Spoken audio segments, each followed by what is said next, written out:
রাত যখন নীরব হয়ে যায়, সময় তখন এক অদ্ভুত রূপ নেয়। আর কিছু কিছু এমন জায়গা থাকে যেখানে সময় আটকে থাকে। আজকের গল্প এমনই এক জায়গার, যেখানে একটা ট্রেন আসে, কিন্তু সেই ট্রেনের যাত্রীরা আর কখনো ফিরে আসে না।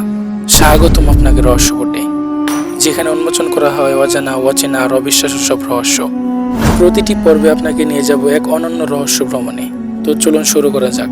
পশ্চিমবঙ্গের এক প্রত্যন্ত গ্রাম, যে গ্রামের নাম শিমুলপুর। এখানে দিনের আলো পড়ে যেমন ধীর গতিতে, তেমন রাত নামে তার চেয়েও নিঃশব্দে।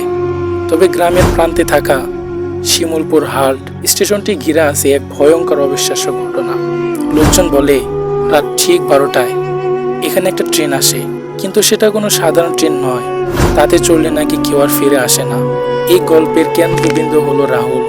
রাহুল শহরের একজন লেখক, অসাধারণ গল্পর জগতে বাস করে তিনি। তবে বাস্তব রহস্যের মুখোমুখি না হলে লেখার গভীরতা নাকি আসে না।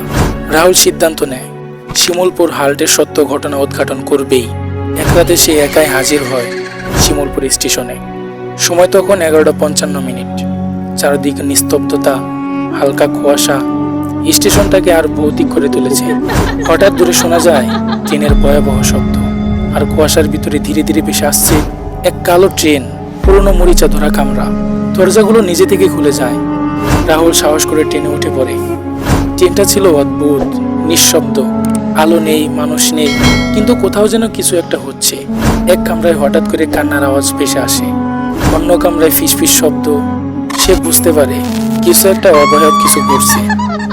এক কামরায় ঢুকে রাহুল দেখে কয়েকজন বসে আছে চুপচাপ, চোখ বন্ধ, মুখে অদ্ভুত হাসি, গায়ে পুরনো দিনের জামা। হঠাৎ একজনের চোখ খুলে যায়। সে বলে, তুমি এখন আমাদেরই একজন, তোমার গল্প এখানেই শেষ। এক বিকট শব্দে ট্রেনটি ঝাঁকুনি খায়, আলো নিভে যায়। রাহুল আর কিছুই দেখতে পায় না। পরদিন সকালে গ্রামের লোকেরা স্টেশনে পায় শুধু রাহুলের খাতা। তাতে লেখা ছিল, আমি ভুল করেছিলাম, ট্রেনটা সত্যি ছিল, আমি আর ফিরে আসবো না। আজও কেউ কেউ বলে রাত 12টায় সেই ট্রেন আসে, আর কেউ যদি ভুল করে ওই ট্রেনে উঠে পড়ে, সে আর কখনো ফিরে আসে না। তো আজকের ভিডিওটি এ পর্যন্তই। দেখা হবে অন্য কোনো ভিডিওতে, অন্য কোনো রহস্য নিয়ে।